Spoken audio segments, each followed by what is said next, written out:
লা ইলাহা ইল্লাল্লাহু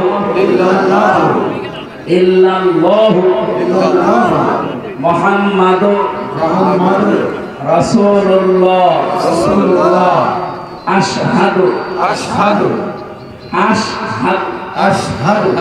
আল্লাহ ইলাহা ইল্লাল্লাহু ওয়াহদাহু লা শারীকা লাহু ওয়া আশহাদু আন্না মুহাম্মাদান আবদুহু ওয়া রাসূলুহু।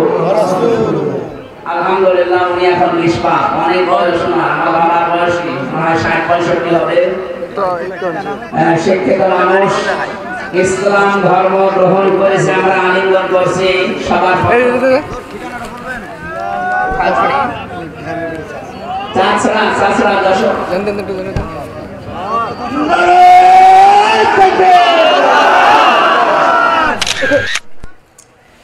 ছাতা মাথা সব খুলে রাখি, দাঁড়ান। আরে না, গরম লেগে যাচ্ছে।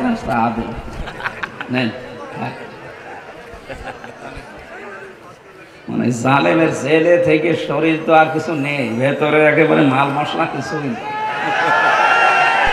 প্রশ্ন এসেছে, আসসালামু আলাইকুম, আশা করি ভালো আছেন। বর্তমান সামাজিক সমস্যার ভেতরে একটা বড় সমস্যা পরকীয়া প্রেম। বিশেষ করে মহিলারা ছোট ছোট বাচ্চা রেখে অন্যের সাথে চলে যাচ্ছে। আহা, এর ফলে মা থাকতেও শিশুরা মা হারাচ্ছে। এটা যে কত বড় অন্যায়। বিবাহে শরীয়তে এই বিবাহের বিধান কি? কিসের বিবাহ? ওর স্বামী তো এখনো ছেড়েই দেয়নি, আপনি পালিয়ে গেলেন কোন কারণে? আপনার কথায় পরকীয়া বন্ধ হবে কিনা জানি না, তবে সমাজের সকল শ্রেণীর মানুষ সহ ওই নারী পুরুষ যাতে বুঝতে পারে তাদের কর্মের ফলাফল কি জাহান্নাম। কারণ বিয়ে তো না, মানে স্বামী তো ছাড়েনি, আপনি আন্দাজে চলে গেলেন আরেকজনের সাথে, যতদিন থাকবেন জেনা হবে। এ বিষয়ে সুস্পষ্ট আলোচনা করবেন যাতে কোনো শিশু মা হারা ও মা থাকতে মা হারা না হয়ে দুনিয়া এতিমের মতো লালন পালন না হয়। আসলে এটা আরো আগে থেকে দিলে আমি ওই আয়াত পড়তাম। আজকে সময় নেই, আমরা পোলের হাটে আকিস গ্রুপের মাহফিলে ওই আয়াতের উপরে কথা বলবো ইনশাআল্লাহ। আল্লাহুম্মা আমিন। আল্লাযীনা ইয়াজতানিবুনা কাবাইরাল ইসমি ওয়াল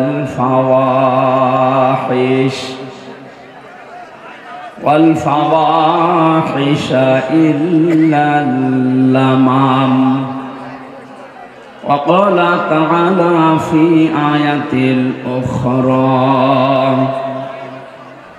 ولقد ضرب الله مثلا قرية كانت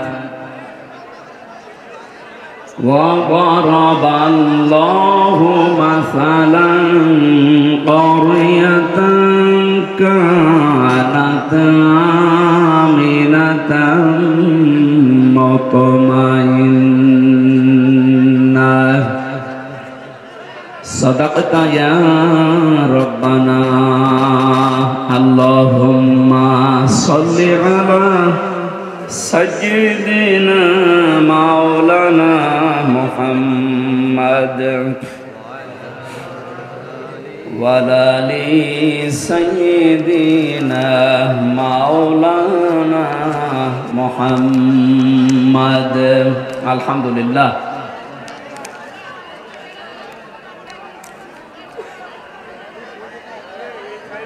বাংলাদেশের ঐতিহ্যবাহী জেলা যশোর মনিরামপুর থানার অন্তর্গত রহিতা কদলাপাড়া কাশবন কফি হাউসের পাশে মসজিদ কমিটি ও যুব সমাজের উদ্যোগে 2 দিন ব্যাপী ঐতিহাসিক তাফসিরুল কোরআন মাহফিলের সমাপনী রজনীর স্বনামধন্য সভাপতি, বিশিষ্ট শিক্ষাবিদ, আপনাদের এলাকার সন্তান, যশোর মুক্তিযোদ্ধা ডিগ্রি কলেজের সম্মানিত অধ্যাপক প্রফেসর মোহাম্মদ জাহাঙ্গীর হোসেন, আতালাল্লাহু উমরাহু ওয়া বারাকাল্লাহু ফি হায়াতি, বলেন আমিন।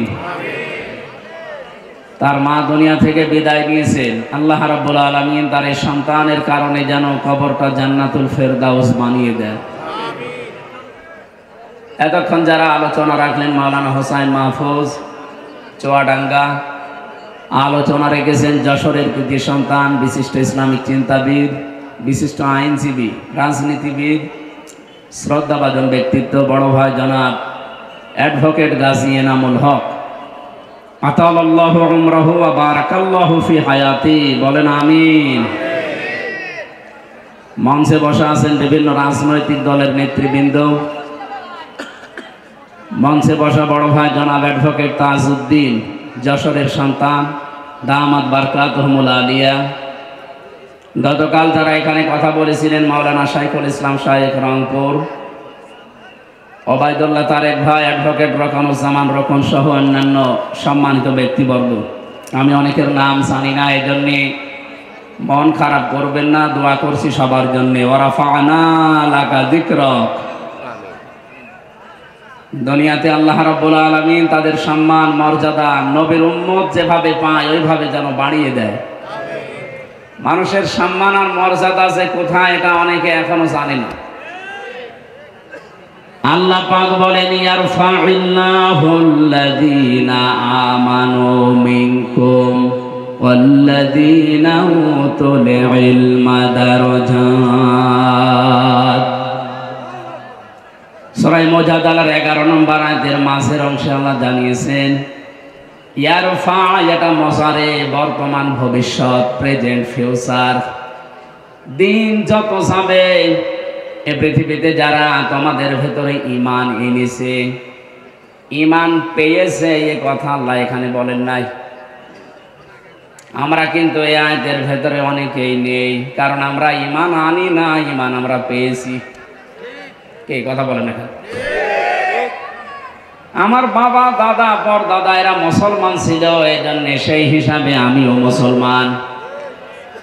আর সাহাবায়ে কেরাম তারা ঈমান পায়নি, তারা ঈমান এনেছিল। একটা যুবক ছেলে গায়ের শাল চাদর দিয়ে বুট জুতা মুছতেছে। জুতার দাম হয়তো 300 টাকা, শালের দাম 1500 টাকা। লোকজন জিজ্ঞাসা করছে, কি গো, জুতার দাম যা, এরকম 5 জোড়া জুতা বিক্রি করলে শাল হবে না? এত দামি শাল দিয়ে জুতা মুছতেছো কারণ কি? ছেলেটা বলে, বহু কষ্ট করে জুতা আমার টাকা দিয়ে কিনেছি, আর এই শালটা আমার বাবা আমারে দিয়েছে।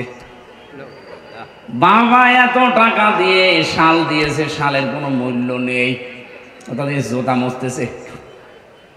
নিজে কষ্ট করে জুতা কিনেছিল, এই জন্য জুতার দাম ওর কাছে বেশি। সাহাবায়ে কেরাম যেহেতু তারা কষ্ট করে ঈমান এনেছিল, এই জন্য তাদের কাছে ঈমান জীবনের চাইতেও দামি। খুব ভালো করে শুনবেন, কোন মানুষের কাছে যদি সত্যি ঈমান দামি হয়ে যায়, তার ঈমানটাকে ঠিক রাখার জন্য সে সবচাইতে বেশি সতর্ক থাকবে শিরিক থেকে। কোরআনে কারীম জানাচ্ছে, ওয়ালাকাদ উহিয়া ইলাইকা ওয়া ইলাল্লাযীনা মিন ক্বাবলিকা লাইন আশরাকতা লা ইয়াহবাতান্না আমালুকা ওয়া লা তাকুনান্না মিনাল খাসিরিন। সূরা জুমারের 65 নম্বর আয়াত, 24 নম্বর পারার 4 নম্বর পৃষ্ঠার 12 নম্বর লাইনে আছে। এটা তাফসিরে ফি জিলালিল কোরআন থেকে বলছি।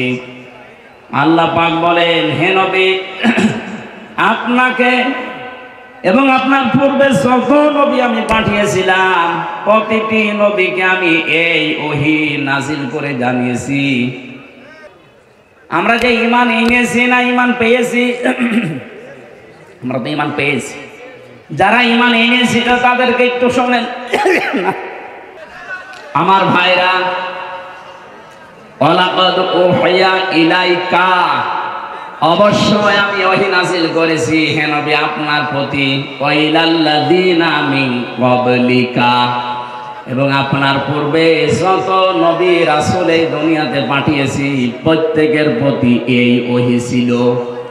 লাইন আশরাকতা লা ইয়াহবাতান্না আমালুকা, যদি আপনি শিরিক করেন। এই কথা বলছে কে?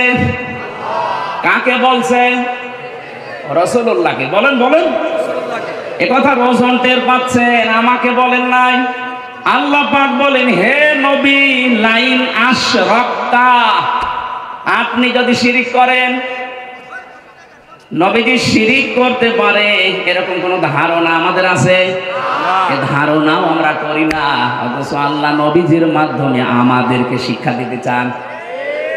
লাইন আশরাকতা, যদি শিরিক করেন আপনি, লা ইয়াহবাতান্না আমালুকা, লামে তাকিদ নুনে সাকিলা, আল্লাহ গ্যারান্টি দিয়ে জানিয়েছেন, হ্যাঁ নবী, আপনার আমলও আমি কিন্তু রাখবো না, নষ্ট করে দেব। এতটুকু আল্লাহ শেষ করেননি, ওয়ালা তাকুনান্না মিনাল খাসিরিন, এইটাও লামে তাকিদ নুনে সাকিলা। আল্লাহ যদি গ্যারান্টি দেয়, এটা আলতো ফালতো না, এর ভেতরে অনেক ওজন আছে আল্লাহর কথায়। আল্লাহ বলেন, শুধু আপনার আমল আমি নষ্ট করে দেব তা না, আমি আল্লাহ গ্যারান্টি দিয়ে বলছি আপনি ক্ষতিগ্রস্ত হয়ে যাবেন। যেটা থাকলে ঈমানও থাকে না, তার নাম শিরিক। তার নাম কি? এই শিরিক থেকে যদি আপনি না বাঁচতে পারেন, যদিও নবীজিকে আল্লাহ উদ্দেশ্য করেছেন কা দিয়ে, কিন্তু এটা কিয়ামত পর্যন্ত যারা আমরা আসবো সবার জন্য প্রযোজ্য। যাই করেন তাই করেন, শিরিক করবেন না। শিরিক করলে আপনার পেছনের আমল একটাও আল্লাহ রাখবে না, আর আপনি মাস্ট বি ক্ষতিগ্রস্ত হয়ে যাবেন। ঠিক। আমার এই চর্ম চোখ দিয়ে কোরআনে কারীম যতটুকু পড়েছি, বুঝেছি, অনুধাবন করেছি, আমি বাংলাদেশের সাথে মিলিয়ে দেখলাম এদেশে প্রকাশ্য অপ্রকাশ্য মিলে প্রায় ৪৪টার উপরে শিরিক চলছে। আমি এক কথায় জবাব দিচ্ছি, সবগুলো বলতে গেলে আমার আয়াতে যাওয়া হবে না, এই জন্য আমি মেন কথাটা বলছি। আল্লাহ যেটা পারে ওইটা অন্য কেউ পারে, এই বিশ্বাস করার নাম শিরিক। এই কথা বলেন না কেন? এবার আসেন তো বাংলাদেশের সাথে মিলাই। এদেশে বহু মানুষ এমন আছে, আল্লাহ যেটা পারে এটা অন্য কেউ পারে বিশ্বাস করে। করে না? আন্নাল কুওয়াতা লিল্লাহি জামিআ, সূরা বাকারার আয়াত 2 নাম্বার পারার 4 নাম্বার পৃষ্ঠার 3 নাম্বার লাইনে আছে, মাঝের অংশে আছে আন্নাল কুওয়াতা লিল্লাহি জামিআ, সব ক্ষমতার উৎস কে? আল্লাহ। আর জোরে আল্লাহ। অন্য দলে যারা আছেন, অন্য মতে যারা আছেন, আমি আপনাকে চিনি না, নামও জানি না, তারপরও বাঁচার জন্য বলছি। বাংলাদেশে বহু দলের লোক আছে এখনো বিশ্বাস করে ক্ষমতার উৎস জনগণ। এটা এই আয়াত অনুযায়ী শিরিক। শিরিক যারা করবে তারা মুশরিক। এই কথা বলছেন কেন? মুশরিক যারা, তাদের জন্য জাহান্নাম ওয়াজিব, জান্নাত হারাম। এটা তো আমি বানালাম। ইন্নাহু মাইয়ুশরিক বিল্লাহি ফাকাদ হারামাল্লাহু আলাইহিল জান্নাহ ওয়া মাআওয়াহুন নার ওয়া মা লিয-যালিমিনা মিন আনসার। সূরা মায়েদার ভেতরে আল্লাহ জানিয়েছেন, কেউ যদি সত্যি আল্লাহর সাথে শিরিক করে, এই শিরিক কাকে বলে এক কথা বলি নাই কি? আল্লাহ যেটা পারে ওইটা অন্য কেউ পারে, বিশ্বাস করার নাম। আরো জোরে বলে, বিশ্বাস করার নাম শিরিক। যারা করে তারা, আরো জোরে বলেন, মুশরিক মারা গেলেই বিনা হিসাবে বিনা বিচারে যাবে জাহান্নামে। জান্নাত হারাম, জাহান্নাম ওয়াজিব। আল্লাহ যদি এতটুকু শেষ করে দিতেন, আয়াত আমি পড়তাম না, পরেরটা আরো কঠিন। ওমা লিয-যালিমিনা মিন আনসার। কারণ শিরিক যারা করে এরা যেহেতু আল্লাহর সাথে জুলুম করে, ইন্নাশ শিরকা লা যুলমুন আযীম, সবচাইতে বড় জুলুম আল্লাহর সাথে শিরিক করা। এই জুলুম যারা করবে তারা মরণের পর থেকে আল্লাহর সাহায্য থেকে বঞ্চিত। কেউ সাহায্য করলেও আল্লাহ কবুল করবেন না। যেহেতু আমাদের দেশে ৯৬% মুসলমান, এ দেশের জন্য শুধু এইটা না, এটা রেকর্ড হচ্ছে। আমার এই আলোচনাগুলো বাংলাদেশের চাইতে বেশি চলে ভারতের, কলকাতার, আসামে। আমি এই দুই রাজ্যে যত জায়গায় গেছি দেখি চার দোকানে বসে বসে শুনতেছে। এই জন্য ওদেরকেও সতর্ক করছি, কারণ ওরা আমার আল্লাহর বান্দা। ওরা বুঝে হোক না বুঝে হোক শিরিক করে জাহান্নামে যাবে। খুব সাবধান। বাংলাদেশে অনেক মানুষ এমন আছে, আমি দেখতে পাচ্ছি, এই কথা এখনো বিশ্বাস করেন যে ক্ষমতার উৎস জনগণ। এক্ষুনি বিশ্বাস পাল্টাতে হবে। কি কথা বলে না কেন? আপনি যদি কিছু নিয়ে যেতে না পারেন, এ রাত 10টা 10:30 পর্যন্ত জেগে আছেন কোন কারণে? আপনি কি রূপ দেখাতে এসেছেন যে আমার মতো চেহারার কারণে? এই যে দেখে যান, আপনার চাইতে বহু সুন্দরী মানুষ এখনো পর্যন্ত কবরে পড়ে আছে। এটা চেহারা দেখার জন্য আমার আপনার কেউ আসে না, এসেছি কিছু নেওয়ার জন্য। আরে বিশাল আয়োজনে লক্ষ লক্ষ টাকা খরচ, 5টা মানুষ যদি শিরিক থেকে বাঁচতেই না পারে, ছাতা দিয়ে লাভ কি? কথা বলে না কেন? আমি সহ যাদের এই বিশ্বাস এখনো আছে যে না, ক্ষমতায় জনগণ দিতে পারে, এটা এখনই পাল্টাতে হবে। এইটাই বাংলাদেশ জামাতি ইসলামী মানত না, এই জন্য তাদের নিবন্ধন পর্যন্ত বাতিল করে দিয়েছিল জানেনরা। তারা বলেছিল না, ক্ষমতার উৎস আল্লাহ। কুলিল্লাহুম্মা মালিকাল মুলকি তুতিল মুলকা মান তাশা। ক্ষমতার মালিক কে? আল্লাহ। জোরে বলেন আল্লাহ। আমি একটা মাত্র টাচ দিলাম, এরকম 44টা আমার এই ছোট নজরে দেখতে পাচ্ছি এই বাংলাদেশে। সুতরাং যাদের এই বিশ্বাসে আছেন, আপনি নামাজ পড়তে পারেন, রোজা রাখতে পারেন, মুসলমান দাবি করতে পারেন, কিন্তু আপনি মুশরিক। প্রশ্ন রাখতে পারেন, নামাজ পড়ে আবার মুশরিক হয়? রোজা রেখে হজ করে কাবা শরীফ ঘুরে আসলাম, তারপরও আমি মুশরিক? আরে ভাই, আপনি শুধু কাবা ঘর ঘুরে এসেছেন, আর আবু জেহেল ছিল কাবার সভাপতি। কাবা ঘরের সভাপতি ছিল। ওকে মুশরিক, ওকে।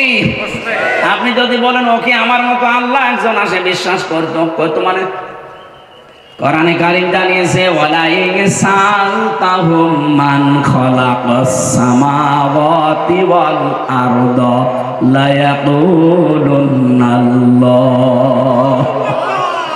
আল্লাহ পাক বলেন, হে নবী, আবু জেহেলকে যদি জিজ্ঞাসা করেন আকাশ আর জমিন কে বানিয়েছে, লা ইয়াকুলুনাল্লাহ। এখানে যারা গ্রামার বোঝে, লামে তাকিদ নুনে সাকিলা, আবু জেহেল গ্যারান্টি দিয়ে বলতো আল্লাহ বানিয়েছে। তাহলে আল্লাহ একজন আছে, ও বিশ্বাস করতো না? বলেন বলেন। তা আমি ওই বিশ্বাস করি, ও ওই বিশ্বাস করে। ও বিশ্বাস করার পরেও যদি মুশরিক হয়, আর আমি ওই বিশ্বাস করে ইমানদার থাকি, কোন কায়দায়? পার্থক্য তো এতটুকু, ওই যে ক্ষমতায় দিতে পারে, যে দেবদেবীরা আছে এরাও। আর এখন আর দেবদেবী আমরা বিশ্বাস করি না, করি মানুষ দিতে পারে, কথা একই। শয়তান এটা উল্টিয়ে দিয়েছে আমাদের সামনে, কারণ শয়তান ভালো করে জানে ৯৬% মুসলমান এই বাংলাদেশে। এদের কাছে যদি একটা মূর্তি খাড়া করে দিয়ে বলি এটা পূজা করো, জীবনও করবে না।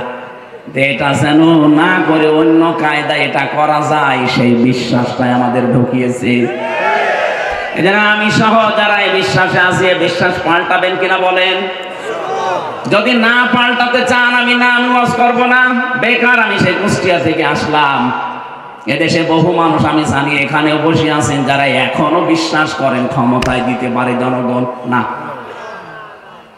এ বিশ্বাস যারা করেন এক্ষুনি বিশ্বাস ভেঙে চোরমার করে ফেলেন।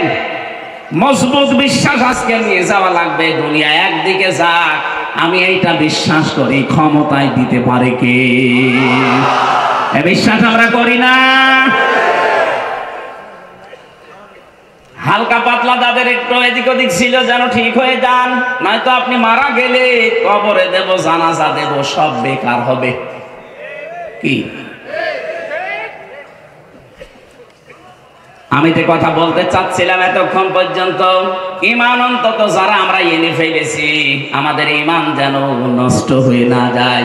ঈমান নষ্ট হয় প্রথম কারণ কি? শিরক। বলেন বলেন, আরো জোরে বলেন। এবার আমি আরেকবার বলছি, শেষ বলা, আল্লাহ যেটা পারে ওইটা অন্য কেউ পারে, এই বিশ্বাস করার নাম শিরক। যারা করে তারা একটা বললাম এই বিশ্বাস নিয়ে বহু মহিলা বসে আছে প্যান্ডেলে, ওরা এখনো পর্যন্ত বিশ্বাস করে সন্তান দিতে পারে কোনো পীর সাহেব বাবা। করে না? আপনারাও এখনই পাল্টাবেন। কিয়ামত পর্যন্ত যদি আপনি হায়াত পান, সন্তান না হয়, মনে করবেন আল্লাহ দিচ্ছে না, কারণ এটা দেওয়ার একচ্ছত্র মালিকানা আল্লাহর।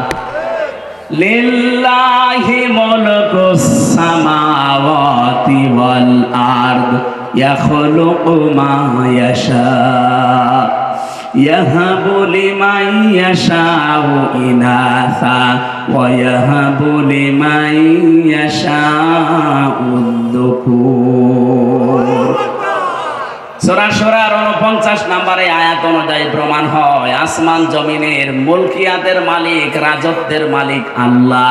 যাকে ইচ্ছা তাকে সন্তান দান করে, মেয়ে দেয়, ছেলে দেয়।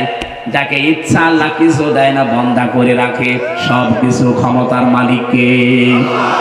সুতরাং কোন মহিলা যেন কোন সন্তানের জন্য কোন দরগায়, কোন দুর্গায়, কোন মাজারে পীর সাহেব জিন্দা হোক আর মরা হোক, জীবনও আর যাবেন না।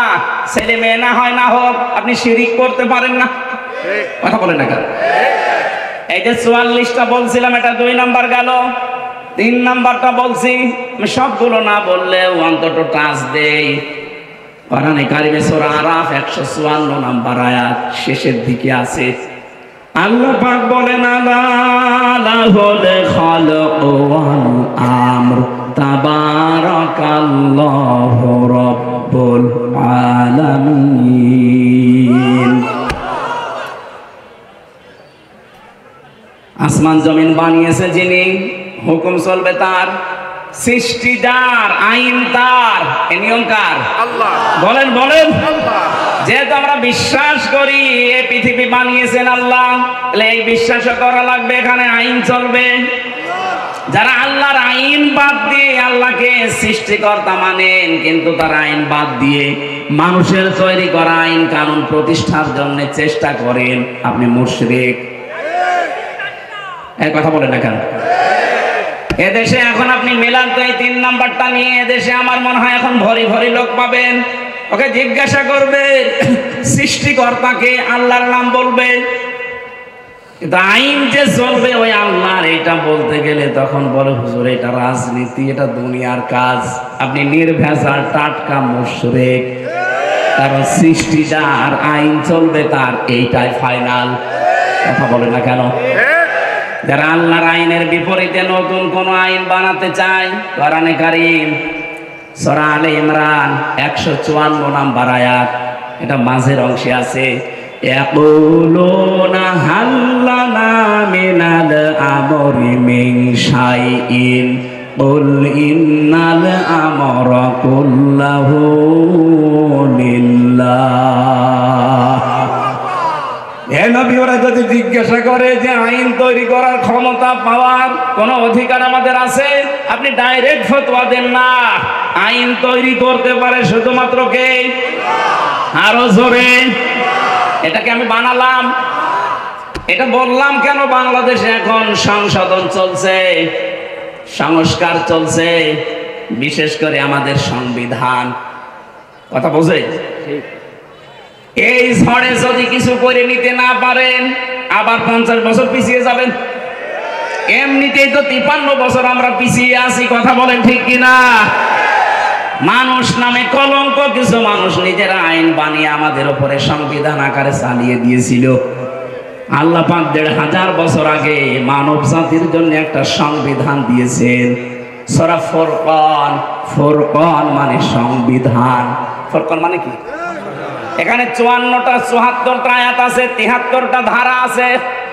আল্লাহ পাক বলেন মুসলমান দেশের আমি আল্লাহর গোলাম যারা দাবি করবে তাদের এই 73টা ধারা দিয়ে যদি সংবিধান বানানো হয়, ওই জায়গাটা আমি আল্লাহ মিনি জান্নাত বানিয়ে দেব। এই ৭৩ বছরে ৫৩ বছরে ৭৩টা ধারা আমরা আজও পাইনি। সত্যি যদি পেতাম, আল্লাহর কসম, আল্লাহর গ্যারান্টি মিথ্যা হতো না। কথা বলেন না কেন? এই গ্যারান্টি কে পর্যন্তই থাকবেন আমরা দেখতে চাই। যেহেতু এখন সংস্কার আরম্ভ হয়ে গেছে, সংশোধন চলছে, বাংলাদেশে ৯৬% মুসলমান, এই দেশে আমরা সংবিধান হিসাবে আল্লাহর কোরআনকে দেখতে চাই, আর কিছু চাই না। কারা রাজি আছেন দেখি? লিল্লাহি তাকবীর।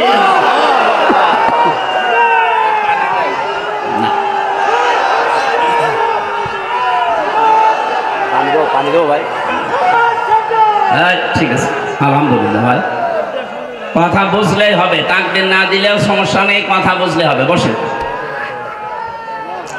আমার একটা করে সবগুলো বলা সময় নেই, আমি তাড়াতাড়ি তাফসীরে প্রবেশ। খুব গুরুত্বপূর্ণ বিষয়, আমাদের ঈমান থাকা না থাকার বিষয়।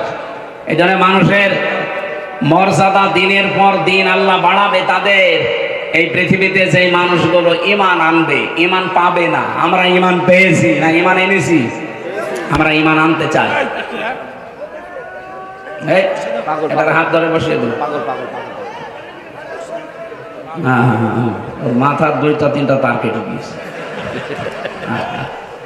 মানুষের তো একটা কাটে, আর ওর তো ৪-৫টা শেষ। আমার ভাইরা, ২ নম্বরে ওয়াল্লাযীনা উতুল ইলমা দারাজাত, তোমাদের ভেতরে যারা এলেম পাবে, দারাজাত দিয়েছেন বহু বছর। দিন যত যাবে তত তাদের মর্যাদা আল্লাহ বাড়াতেই থাকবে। না, এটা ডিস্টার্ব করবে দেখছি। ওরা ২ কোলে ২ হাত ধরে রাখেন। হ্যাঁ, আপনারা কথা বুঝতেছেন কিনা বলেন? না, না বুঝলে আমি মোনাজাত করে দেব। বুঝতেছেন? কোন জায়গায় যে আমাদের সম্মান আমরা আজ পর্যন্ত এইটাই জানি না। মনে করি জোর করলে সম্মান পাওয়া যায়, জোর করলে যে আরো ঘৃণিত হওয়া লাগে। প্রমাণ দেখলেন না? ৩ জন স্বৈর শাসকের নাম এই কয়েকদিনে আমরা দেখতে পেলাম। বাশার আল আসাদ, এরপরে এই যে আফগানিস্তানের কি যেন নাম ছিল, আশরাফ ঘানি, আর আমাদের এটার নাম তো আমি মুখে নিয়ে আসতে চাই না, ও সাথে আমার দরকার নেই। যারা জোর করে টিকে থাকতে চেয়েছিল সম্মান পাওয়ার জন্য, দেখেন আল্লাহ কি ঘৃণিত করে দিয়েছে। এখনো অনেকে ধান্দায় আছেন যে না, বুবু ঘুরবে। বুবু ঘুরবে মানে? তাহলে আফগানিস্তান থেকে যে পালিয়ে গেল, ও তো ঘুরতো। ও ঘুরেছে? এই যে কাজকে না কাজকে মনে হয় পালিয়েছে, এইটা তো আর ঘুরতেছে না। সুতরাং উনি গেছে তো গেছে, ও ধরার আর কোনো পদ্ধতি নেই। পৃথিবীতে আমরা যাদেরকেই পালাতে দেখি, এই যে লক্ষণ সেন ৮০৫ বছর আগে পালিয়েছে, আজও ঘুরে আসেনি। হয়তো পুড়িয়ে ফেলেছে, নাই কুকুর শিকালের খাবার হয়েছে। এই জন্য যারা পালিয়ে যায় ওদের ভেতরে সৎ সাহস নেই, এই জন্যই পালায়। ওরা যে ঘুরে আসবে, কোন মুখে আসবে? সেদিন সিলেট মৌলভী বাজার থেকে ওরা আমারে দিয়ে গেল মাহফিল ধরার জন্য হেলিকপ্টারে। এই পাশে যে হুক থাকে, পাইলটকে বলছিলাম যে ভাই এই যে হালকা হুক দেওয়া, এই আবার পড়ে যাবো না তো? বসে ওখানে হাত দিয়ে, হাত দিলে যদি খুলে যায় তাহলে আপনি কিন্তু পড়ে যাবেন। তখন আমরা ব্রাহ্মণবাড়িয়া পার হচ্ছি, মনে মনে ভাবছিলাম আল্লাহ, 2 বোন পালিয়ে গেল, একটু খুলে যেতে পারল না। যদি একটু খুলে যেত, কার সামনে যে পড়তো, পিটিয়ে মেরে ফেলতো জনগণ। কথা বলেন না কেন? ওই সময় মনে মনে ভাবছিলাম আল্লাহ, আমারটা যেন না খোলে, অন্তত ওরা 2 বোনের যদি একটু খুলে যেত। এখানে জোর করে সম্মান পাওয়া যায় না। সম্মান আল্লাহ রেখেছেন ঈমানের ভেতরে। শিরিক মুক্ত ঈমান, শিরিক মুক্ত ঈমান, আর বেদাত মুক্ত আমল। 2 নম্বরে যাদের এলেম আছে। এখন প্রশ্ন আসতে পারে, অনেক জ্ঞানী মানুষ, এলেমওয়ালা মানুষ ছিল, কিন্তু তাদের তো এখন মানুষ সম্মান দিচ্ছে না। এই বাংলাদেশের রুহুল আমিন বলে যে ছিল খতিব, এখন তার সম্মান আছে? ফরিদউদ্দিন মাসুদ এলেম ছিল, কিন্তু এলেমের উপরে আমল ছিল না, এজন্য আল্লাহ ঘৃণিত বানিয়ে দিয়েছে। জোর করে ইমামতি করার জন্য আবার গিয়েছিল, জনগণ জুতা দিয়ে পিটিয়েছে। পরের দিন আবার স্ট্যাটাস দিয়েছে যে জুতা আমাকে মেরেছে কিন্তু আমার গায়ে লাগে। ওরে শয়তান! আমার মনে হয় শয়তানও হাসে যে আমি আর কি শয়তান, এটা আলেম নাম নিয়ে এত বড় জালেম। পৃথিবীর 6 জন মানুষের তালিকা আপনারা জানেন, যাদের নাম আপনি সার্চ দেন, গণহত্যার তালিকায় যাদের নাম আছে তার ভেতরে যারা পালিয়েছে ওনাদের 1 নম্বরে নাম আছে, একজনের নাম আছে, একজনের। ওখানে হিটলারের নাম পাবেন, চেঙ্গিস খানের নাম পাবেন, যার কাছে পালিয়ে গেছে ওনার নামও আছে, যে গেছে তার নাম আছে, আর বাকি 2 জনের নাম আমি বলবো না। এখন যদিও সমস্যা নেই, তারপরে এটা আন্তর্জাতিক বিষয় পরে যাদের নাম বললাম এদের নামে একেবারে আদা জল খেয়ে গালি দিলেও অসুবিধা নেই। এজন্য গণহত্যার তালিকায় যাদের নাম, এই মানুষগুলোর বিচার যদি না হয় পৃথিবীতে আরো অনেককে আমাদের হারানো লাগবে। এজন্য আমরা চাই খুব তাড়াতাড়ি গণহত্যার অন্তত বিচার হোক। 2732 জন মানুষ হত্যার সাথে এরা জড়িত। এই কথা বলেন না কেন? 2780 জন মানুষকে পঙ্গু করার পেছনে এরা দায়ী। কারো আজ হাত নেই, কারো পা নেই, চোখ নেই, অন্ডকোষ উড়ে গেছে। এরকম বহু মানুষ তাদের পরিবারের আজ বোঝা হয়ে আছে। বোঝা গেল যারা দিয়ে গেল, ওরা কিন্তু না দিলেও পারতো। পালিয়ে যখন যাবেন তখন আপনি এই কাজ করে গেলেন কেন? কথা বলেন না কেন? আর আপনার এত মহব্বত ভালোবাসাতে আগের থেকে জনগণকে বলতে পারেননি যে আমি পালিয়ে যাব। এখন ওই মানুষগুলো উল্টা আজকে 2 দিন দেখতে পাচ্ছি চট্টগ্রামের এই ফেনী চট্টগ্রামের মাঝে যে চিকন রাস্তা, ওরা খুব দুর্বিসন্ধি লাগিয়েছে। ডক্টর ইউনূস বলেছিল 7 সিস্টার ধ্বংস করে দেওয়া হবে, বিচ্ছিন্ন হয়ে যাবে।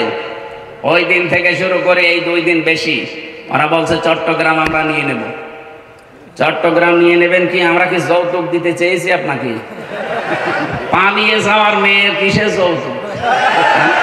মেয়ে তো পালিয়েই গেছে, ওরা তো আমরা মেনেই নেব না, বিয়েই মানি না। কথা বলে না কেন? চুরি করে বিয়ে করে আসে থাকেন, অসুবিধা নেই। পাশে তো একটা শালি পেয়েছেন ফ্রি। আমরা চাই অন্তত বউ আর শালি 2 জন মিলে যদি আপনি একটু পকেট মকেট মারে, তারপরেও তো আমরা একটু ঋণ মুক্ত হতাম। বহু ঋণ হয়ে গেছে। এখন 1,20,000 টাকা এক একটা মানুষের মাথার উপরে ঋণ। ঋণটা দিয়ে গেলেন আপনি, না দিলেও পারতেন। এই জন্য আমরা চাচ্ছি জামাই হলেও মানি না, কারণ আমাদের তো জামাই হওয়ার জন্য মুসলমান হওয়া শর্ত। আর ওনার তো ফুল হাতা না হাফ হাতা, ফুল হাতা, মুসলমানই দেয়নি। যে ময়কার দয়হস্যি এই লোকটা মুসলমানই দেওয়া আছে? মুসলমানই না দিলে কি ফুল হাতা না হাফ হাতা? ফুল হাতা। আমি জেলে যাওয়ার পরে যে কারারক্ষে জেলার ছিল বলো, যখনই ঢুকতো দেবদুলার ও যে ফুল হাতা আসতেছে, তার মানে আমি বুঝলাম যে লোকটার মনে হয় কাটা নেই। ওনারই যেহেতু আত্মীয় স্বজন বংশধর, ওই নামে তো মিলে যাচ্ছে দেবদুলাল, নাম শুনে বোঝা যাচ্ছে না যে কি হবে। ওনারও যেহেতু ফুল হাতা, আর ফুল হাতা যারা একটু কৃপণ হয়, এই জন্য জামাই যাই হোক মানি না, তারপরও মেনে নেওয়া লাগছে। মেয়ে যখন পালিয়ে গেছে, তো এত কৃপণ হলে তো সম্ভব না। 2 জন মিলে 2 পকেট মারবেন, এতে যা হয় হবে। টাকা দরকার আমাদের। কথা বলেন না কেন? এদেশ থেকে যারা বাইরের দেশে যায় দেখেন, তারা রেমিটেন্স যোদ্ধা টাকা পাঠায় প্রতি মাসে মাসে, আর 3 মাস 6-7 দিন হয়ে গেল একটা টাকাও পাঠায়। কি করছেন আপনারা? না, 7 সিস্টার কিন্তু থাকবে না যদি চট্টগ্রাম নিয়ে বেশি আমতা ঝামতা করে। এই জন্য চোখ বন্ধ করে থাকবে। এদেশের 1 ইঞ্চি মাটিও ছাড় দেওয়া হবে না ইনশাআল্লাহ। এটা আমাদের মায়ের মতো খাঁটি। এই কথা বলেন না কেন? পৃথিবীতে সবচাইতে বেশি জীবনের ভয় মুশরিকদের। ওয়ালা তাজিদান্নাহুম আহরাসান নাসি আলা হায়াতি ওয়া মিনাল্লাযিনা আশরাকু ইয়াওয়াদ্দু আহাদুহুম লাউ ইউআম্মারু আলফা সানা। আল্লাহ পাক বলেন, হে নবী, জীবনের উপরে সবচাইতে বেশি আহরাস, বেশি ভালোবাসা, মহব্বত, আসক্তি দেখতে পাবেন এই দুনিয়াতে মুশরিকদের। ওদেরকে যদি বলেন তোমরা 1000 বছর বেঁচে থাকবে, ওরা বলবে আরো বাঁচতে চাই। এই জন্য একটু বন্ধ করে দিয়েছি আমরা ওই দেশে যাওয়া আসা। ওরা দেখেন মরণের ভয় এখন অস্থির হয়ে পড়েছে। 2-1 দিন দেখছেন না দাদারা কি শুরু করেছে। এই জন্যে কথা বলা এইটাই আমার শেষ। আবার কথা বলতে পারবো কিনা জানি না। যা বলছি অক্ষরে অক্ষরে পালন করা লাগবে। দুনিয়াতে যদি আপনি জ্ঞান অনুযায়ী সত্যি আমল করতে না পারেন, হয়তো সামনাসামনি দেখে আপনাকে অনেকে সম্মান করতে পারে, দিন যত যাবে আপনার সম্মান আল্লাহ একেবারে তলানিতে পৌঁছিয়ে দেবে। আল্লামা দেলাওয়ার হোসাইন সাইদি রহমতুল্লাহ আলাইহি শহীদ, এই লোকটা দুনিয়া থেকে বিদায় নিয়েছে ঠিক, দিন যত যাচ্ছে তার জন্য দোয়া বাড়তেছে। কথা বলেন না কেন? আর জালেম সেই কয়টা বিদায় নিলে কয়দিনে, ওরাও তো ছিল ক্ষমতায়, ওরা দিন যত যাচ্ছে মানুষের ঘৃণা তত বেশি হচ্ছে তাদের প্রতি। এই জন্য যারা এলেম অনুযায়ী আমল করেননি তারা আলেম না, তারা আল্লাহর কাছে জালেম। কোরআনে কারীম জানাচ্ছে সূরা বাকারা 1 নাম্বার পারার 20 নাম্বার পৃষ্ঠা 13 নাম্বার লাইনের 140 নাম্বার আয়াতের প্রথম অংশে আছে, ওমান আযলামু মিম্মান কাতামা শাহাদাতান ইনদাহু মিনাল্লাহ। আল্লাহ পাক বলেন তোমরা বড় জালেম দেখতে চাও, সবচাইতে বড় জালেম আমি আল্লাহর কাছে ওই লোকটা যাকে আমি আল্লাহ কোরআনের জ্ঞান দিয়েছিলাম, এটা জানার পরও দুনিয়ার স্বার্থ পেয়ে গোপন করে দিয়েছে। ছোট জালেম না, আফজাল ইসমে তাফসিল আসলাম। সুতরাং এই দেশে 15.5 বছরে জালেমদের 5 আটা গোলামি যারা করেছেন, এত বড় বড় জালেমদেরকে যারা কওমি জননী উপাধি দিয়েছেন, আল্লাহর কসম আপনি আল্লাহর কাছে আলেম না জালেম। তাও ছোট জালেম না বড় জালেম। এদের সম্মান দিন যাবে আরো কমতে থাকবে না বাড়বে? ইয়ারফা দিয়েছেন আল্লাহ এই কারণে। এই জন্য যাদের নাম আমি জানি না, অনেকের জানি, সম্মান মর্যাদা কামনা করছি ঈমান এবং জ্ঞানের উপরে আমল করার কারণে। আল্লাহ যেন অবশ্যই আয়াতটা আমাদের সবার জীবনে কার্যকর করেন, বলেন আমিন। দরুদ আর সালাম পাঠ করছি নবী মুহাম্মদ রাসূলুল্লাহ সাল্লাল্লাহু আলাইহি ওয়াসাল্লামের প্রতি। এই যে কোরআনে কারীম পড়তে গেলে 29টা অক্ষর জানার মাধ্যমে পড়া লাগে, আলিফ থেকে ইয়া। প্রতিটি অক্ষরের দিকে তাকিয়ে দেখবেন প্রত্যেকটা অক্ষরে আমার নবীর সম্মান আল্লাহ বাড়িয়েছেন। আলিফ দিয়ে তিনি জানিয়েছেন আহমদ প্রশংসিত, বা দিয়ে তিনি জানিয়েছেন বাশির সুসংবাদদাতা, তা দিয়ে তিনি জানিয়েছেন মুত্তাকি আত্মসংযমকারী, সা দিয়ে তিনি জানিয়েছেন মুদ্দাসির কম্বলওয়ালা, জিম দিয়ে তিনি জানিয়েছেন জামিল সুন্দর, হা দিয়ে তিনি জানিয়েছেন হামিম অন্তরঙ্গ বন্ধু, খ দিয়ে তিনি জানিয়েছেন খাতামান নবিয়্যিন শেষ নবী। একটা একটা করে শেষে আসবেন ইয়াসিন। আল্লাহ জানো সিন আর ইয়া দিয়ে তিনি একত্রিত করে আমার নবীর নামকে আরো বেশি উচ্চস্থিত করে দিয়েছে। ইয়াসিন। আল্লাহ বলেন হে নেতা, হে বলেন বলেন সিন শব্দটা তাফসিরে কাবীর আল্লামা ফখরুদ্দিন রাজি রহমতুল্লাহ আলাইহি 5টা অর্থে তিনি ব্যবহার করেছেন। তিনি জানিয়েছেন সিন মানে সাজ্জিদুল আলামিন, সিন মানে সাজ্জিদুল বাশার, সিন মানে সাজ্জিদুল কাউনাইন, সিন মানে সাজ্জিদুল আম্বিয়া, সিন মানে সাজ্জিদুল মুরসালিন। এক একটা শব্দের ভেতরে তাফসিরে এত কথা তিনি লিখেছেন, আমি যদি 5টা শব্দেরও ব্যাখ্যা করতাম তবে 2 ঘন্টা সময় লাগবে, এত কথা আছে। আমি শুধু ইঙ্গিত দিয়ার জন্য বললাম, প্রতিটি অক্ষর দিয়ে আমার নবীর সম্মান আল্লাহ আরো বাড়িয়ে দিয়েছেন। সুতরাং সাজ্জিদুল আলামিন, সাজ্জিদুল বাশার, সাজ্জিদুল কাউনাইন, সাজ্জিদুল আম্বিয়া, সাজ্জিদুল মুরসালিন। এ পৃথিবীতে শুধু আমাদের জন্য না, নবীরাও আমার নবীকে নেতা মানত, রাসূলরাও আমার নবীকে নেতা মানত। মেরাজে যাওয়ার সময় তিনি যে মসজিদে নামাজ আদায় করিয়েছিলেন বাইতুল মামুরে, লক্ষ কোটি ফেরেশতারা সেখানে নামাজ আদায় করেছে। সবাই কাতারবদ্ধ হয়ে দাঁড়িয়েছে। ফেরেশতা জিবরাইল এসে বলে, হে নবী, ইমামতি করার জায়গাটা দেখেন ফাঁকা, কেউ দাঁড়ায়নি।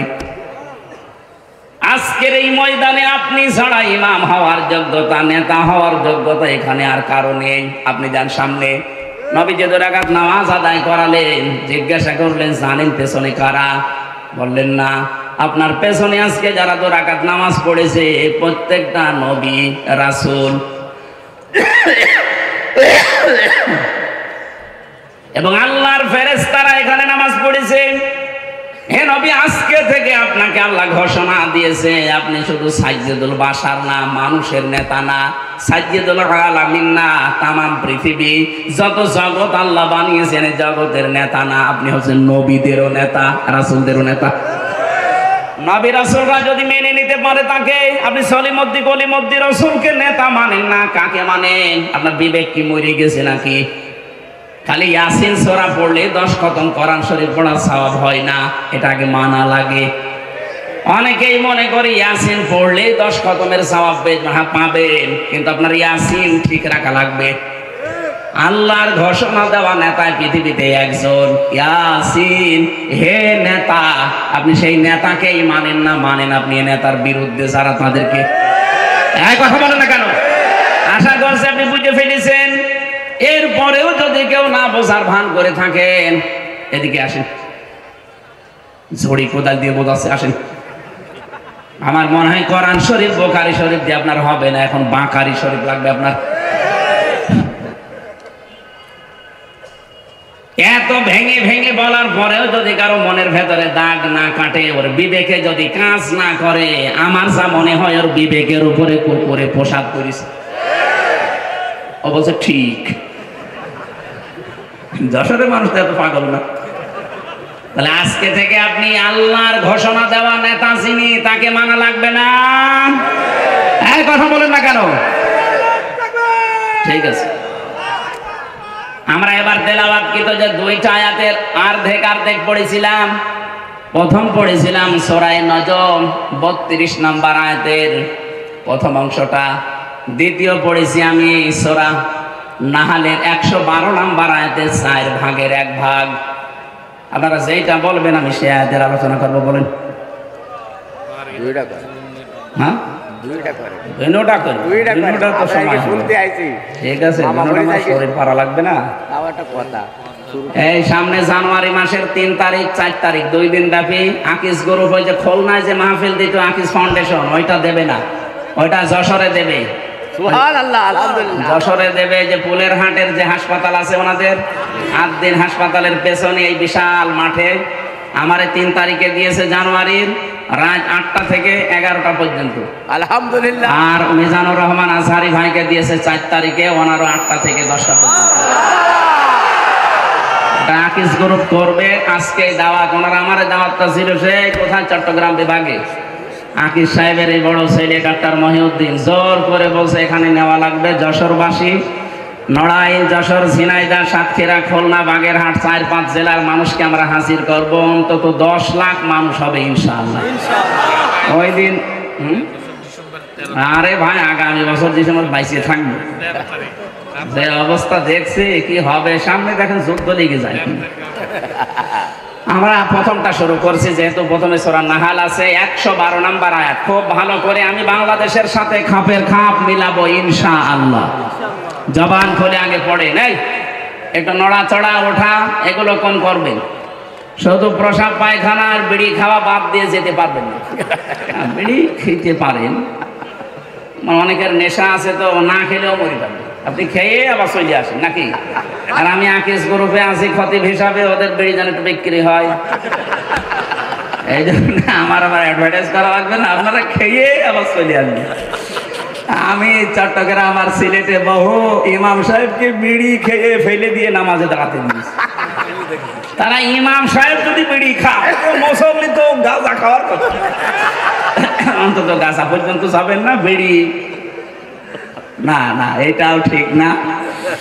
আমরা বলেছি আকিস সাহেবের যে ছেলেরা আছে কয়েকজনকে বলেছি স্যার এগুলো বাদ দিয়ে দিন। ওনারা বলছে আমরা ছেড়ে দেওয়ার ইচ্ছে আছে, আমার বাবা যাই করেছে, আমরা খাবার বানাবো।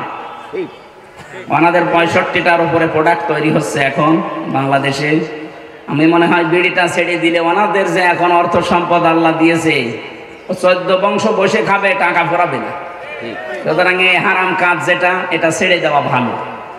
কথাও দিয়েছে আস্তে আস্তে ছেড়ে দেবে, একবারে তো সম্ভব না। 12,000 কোটি, 14,000 কোটি, 20,000 কোটি, এত টাকা একবারে ছেড়ে দেওয়া, এই জন্য ছেড়ে দিলে ভালো। ইনশাল্লাহ সামনে। এই আপনি বিড়ি খেতে যাচ্ছেন নাকি? হ্যাঁ নেন, আমরা একটু তেলাওয়াত করি, শয়তান আশপাশে থাকলে যেন ভাই পালাই। বলেন, আউযু বিল্লাহি মিনাশ শাইতানির রাজীম, বিসমিল্লাহির রহমানির রহিম। وضرب الله مثلا قرية كانت آمنة مطمئنة। এ পর্যন্ত থাক। সূরা নাহাল, কোন সূরা বললাম? তাফসীর করার জন্য এখানে অ্যাডভোকেট গাজী এনামুল হক সাহেব আছে, বহু পুরাতন মানুষ আপনাদের, কত আলেম বসে আছে। তাফসীরের মূল নীতি, উসুলে তাফসীরের প্রায় 13টা লেখা আছে। এটা তাফসীরে খাজেনের প্রথমে পাবেন। কোন আয়াত থেকে কথা বলতে হলে তার আগের আয়াত পরের আয়াতের সাথে সম্পর্ক কি, এইটা মাতৃভাষায় অর্থ, শুদ্ধ তেলাওয়াত, এরপরে ঐতিহাসিক প্রেক্ষাপট, শানে নজরুল যেটা বলে ব্যাকগ্রাউন্ড, এরপরে এখানকার শিক্ষা কি, এরপরে শিক্ষা নিয়ে বাড়ি যাওয়া লাগবে। এগুলো আগে বলা লাগে। আমরা এগুলো আপনারা সবাই জানেন। আমরা একবারে চলে যাচ্ছি, যেহেতু শুদ্ধ তেলাওয়াত আমরা কমপ্লিট করেছি। আল্লাহ পাক এখানে একটা গ্রামের উদাহরণ দিয়েছে। এটা গ্রাম না? মনে করেন এই রহিতা, এই কদলাপাড়া, এই গ্রামের উদাহরণ আল্লাহ দিচ্ছেন। যদিও এই গ্রামের না, এটা মক্কা শরীফের। আমরা এই গ্রামটা একটু ধরে তারপরে তাফসীরের সাথে মিলাই। আমি যা বলছি এটা ফি জিলালিল কোরআন থেকে কোট করা। আল্লাহ রাব্বুল আলামিন বলেন, আমি একটা গ্রামের উদাহরণ দিলাম। এই গ্রামের উদাহরণ কেন দিয়েছি? কারণ এখানে যারা বসবাস করত, 1 নম্বরে তারা নিরাপদ, 2 নম্বরে নিশ্চিন্ত। এ পর্যন্ত বাংলা অর্থ ছিল। ঐতিহাসিক প্রেক্ষাপট, শানে নজরুল কি, মুফাসসির লিখেছেন তাফসীরে হাক্কানিতে, নবীজি যখন মেরাজে যাচ্ছিলেন, দেখলেন কালো কালো কি যেন উপরে উঠতেছে। বিশ্ব নবী যখন প্রথম আসমান পাড়ি দিয়ে 6ষ্ঠ আসমান 7ম আসমানে উঠবেন, তখন দেখলেন কালো কালো কি যেন পিপিলিকার মতো নামতেছে। জিজ্ঞাসা করলেন, ইয়া আখি জিবরাইল, হে ভাই জিবরাইল, আমার সফর সঙ্গী আপনি, এই যে কালো কালো কি ওঠে, আরে পিপিলিকার মতো কি এগুলো নামে? ভালো করে শুনবেন, ফেরেশতা জিবরাইল ওই দিন বলেছিল, হে রাসূল, দুনিয়াতে যে যেই ধরনের গোনাগুলো করে এগুলো সব আকাশে উঠতেছে, আর এই গোনাগুলো আল্লাহ আযাবার গজব করে যে পিপিলিকার মতো নামাচ্ছে। পৃথিবীতে আমরা যে যেই ধরনের গোনা করব, এটা কিন্তু আবার রিটার্ন আসবে। কথা বুঝতেছেন? তাহলে এমন আজকে এমন শিক্ষা নিয়ে যাব যেন অন্তত এগুলো আর না ওঠে, এটা বন্ধ হয়ে যায়। এটা যদি নিচ থেকে বন্ধ হয়ে যায়, উপর থেকে আসাও বন্ধ হয়ে যাবে। কথা বলেন না কেন? আল্লাহ ইচ্ছা করে কিচ্ছু নামাতে চান না। আমরা যা করি এটা ইনপুট দেওয়ার পর এটা আউটপুট আসে। কোরআনে কারিমে ব্যাপারে জানিয়েছেন সূরা রুমের 41 নম্বর আয়াতে, যাহারাল ফাসাদু ফিল বাররি ওয়াল বাহর বিমা কাসাবাত আইদিন নাস, ইলা আখিরি আয়াত। আল্লাহ পাক বলেন, জলে স্থলে যে বিপদ আপদ মুসিবত গজব গুলো দেখতে পাও, একটাও আমি দিতে চাই না। এগুলো সব তোমার 2 হাতের কামাই। কেন এগুলো দেই জানো? লিউযিকাহুম বা'দাল্লাযী আমিলু, আমি মজা চাকাতে চাই, স্বাদ আস্বাদন করাতে চাই। তোমরা যে অপরাধ গুলো করো, আমল করো, কাজ করো, এই কাজের কিছু প্রতিদান আমি দুনিয়ায় পাঠাই, লাআল্লাহুম ইয়ারজিউন, আশা করি তোমরা ফিরে আসবে। কিন্তু আমার আল্লাহর আফসোস, ফিরে তো আসো না, তোমাদের বৃদ্ধি আরো বাড়ে। কথা বলেন না কেন? সূরা শুরার 30 নম্বর আয়াতে আল্লাহ একটু বিস্তারিত ভাবে আয়াতে দিয়েছেন, ওয়ামা আসাবাকুম মিন মুসিবাতিন ফাবিমা কাসাবাত আইদিকুম ওয়া ইয়াফু আন কাসীর। জলস্তরে যে বিপদ আপদ মুসিবত গুলো আসে সব কিন্তু তোমাদের হাতের কামাই করা, অধিকাংশ তো আমি আল্লাহ মাফ করে দেই। তাছাড়া যত অপরাধ তোমরা দুনিয়ায় সংগঠিত করো সবগুলো তো উপরে উঠতেছে। এগুলো যদি আমি আল্লাহ গজব আর আযাব নাযিল করি শ্বাস ফেলার সময় পেতে না। সুতরাং আমাদের উচিত হবে আয়াত থেকে শিক্ষা নেওয়া। আমরা দেখি আল্লাহ আয়াত দিয়ে কি জানাতে চাচ্ছেন। প্রথমে উদাহরণ দিচ্ছেন আল্লাহ, দরাবাল্লাহু মাসালান ক্বরিয়াতান। দরাবা মানে দৃষ্টান্ত দেওয়া, এই দৃষ্টান্ত উদাহরণ উপমা দিচ্ছে কে? এই দেখেন, ওয়াদরাবাল্লাহু মাসালান ক্বরিয়াতান কানাত আমিনাতান মুতমাইন্না। আল্লাহ বলেন আমি নিজে উদাহরণ দিলাম, উপমা দিলাম, দৃষ্টান্ত দিলাম একটা গ্রামের। কি সেই গ্রামে ছিল জানো? ওই গ্রামের মানুষগুলো নিরাপদ ছিল এবং নিশ্চিন্ত ছিল। তাফসিরে ইবনে কাসিরের ভেতরে ব্যাখ্যায় লিখেছে এই গ্রাম বলতে আল্লাহ মক্কা শরীফকে বুঝিয়েছেন।